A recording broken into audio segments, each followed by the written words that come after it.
തിരുവിതാംകൂറിന്റെ നൂറ്റാണ്ടുകളായുള്ള ചരിത്രത്തിന്റെ പാരമ്പര്യം പേറുന്ന ഓർമ്മകൾ നിലനിർത്തുന്ന കെട്ടിടങ്ങളും സ്മാരകങ്ങളും ചരിത്ര ശേഷിപ്പുകളും അറ്റകുറ്റപ്പണികൾ നടത്തി മനോഹരമാക്കുകയും അവ പൊതുജനങ്ങൾക്ക് കാണാനായി ആധുനിക ലേസർ ലൈറ്റിംഗ് സാങ്കേതികതയിലൂടെ രാത്രികാലത്തും ദർശിക്കാവുന്ന ഇടമാക്കുകയും ചെയ്യുന്ന പദ്ധതിയാണ് ട്രാവൻകൂർ ഹെറിറ്റേജ് പദ്ധതി.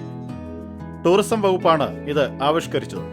ഇതിൽപ്പെട്ടതാണ് ചാല മാർക്കറ്റിന്റെ പൈതൃക സംരക്ഷണ നവീകരണ പദ്ധതി. സംസ്ഥാനത്തെ ഏറ്റവും പഴക്കം ചെന്ന വിപണിയാണ് തിരുവനന്തപുരത്തെ ചാല മാർക്കറ്റ്. ആധുനിക കാലത്തെ തിരക്കുകൾ ഉൾക്കൊള്ളാനാവാത്ത വിധം വികസനം വഴിമുട്ടിയപ്പോഴാണ് ചാലയുടെ പുനരുജ്ജീവന പദ്ധതി സർക്കാർ തയ്യാറാക്കിയത്. 10 കോടിയോളം രൂപയാണ് പദ്ധതിക്കായി ചിലവിടുക.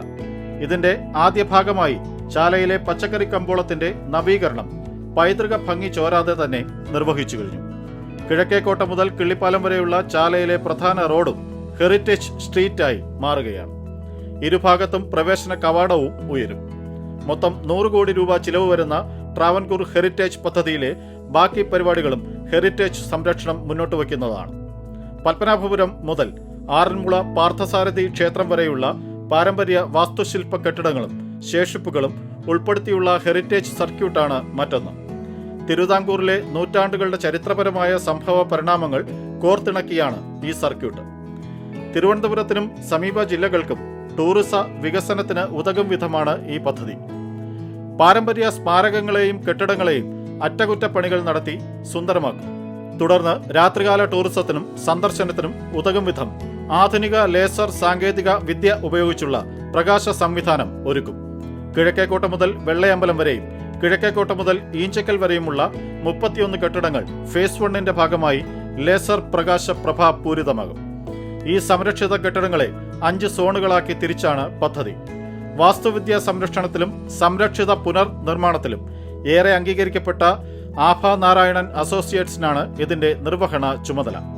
TRIDA building, bank house, Napier museum, Kanakakkunnu കൊട്ടാരം, കേരള ചരിത്ര മ്യൂസിയം, PMG കെട്ടിടം, പാളയം CSI പള്ളി, യൂണിവേഴ്സിറ്റി കോളേജ് സംസ്കൃത വിഭാഗം കെട്ടിടം, പാളയം സെന്റ് ജോസഫ് പള്ളി, പാളയം ജുമാ മസ്ജിദ്, കണ്ണിമാറ മാർക്കറ്റ്, കിഴക്കേക്കോട്ട കവാടം, വെട്ടിമുറിച്ച കോട്ട, പടിഞ്ഞാറേക്കോട്ട, സുന്ദരവിലാസം കൊട്ടാരം, പാളയം രക്തസാക്ഷി മണ്ഡപം എന്നിവ അടക്കമുള്ള കെട്ടിടങ്ങളും സ്മാരകങ്ങളും 1ാം ഘട്ടത്തിൽ ലേസർ പ്രഭാപൂരിതമാകും. കഠിനംകുളം അഞ്ചുതെങ്ങ് കായൽ ഇടനാഴി വിനോദസഞ്ചാര പദ്ധതിയാണ് ട്രാവൻകൂർ ഹെറിറ്റേജ് സർക്യൂട്ടിലെ മറ്റൊരു വിഭാഗം. ഇതിന്റെ ഭാഗമായി ഉൾനാടൻ ജലാശയ തീരങ്ങളിലായി 7 ഇടങ്ങളിൽ അടിസ്ഥാന സൗകര്യങ്ങൾ ഒരുക്കി. മുരുക്കുംപുഴയിൽ പുതിയ ബോട്ട് ടെർമിനൽ, VSSCക്ക് സമീപം വേളിയിലെ സ്വാഗത കമാനം, പൗണ്ട് കടവ് ബോട്ട് ജട്ടി, കായിക്കരക്കടവ് ബോട്ട് ജട്ടി, പനയിൽ കടവ് ബോട്ട് ജട്ടി, പുത്തൻകടവ് ബോട്ട് ജട്ടി, പുളിമൂട്ടിൽ കടവ് ബോട്ട് ജട്ടി എന്നിവയാണ് അവ.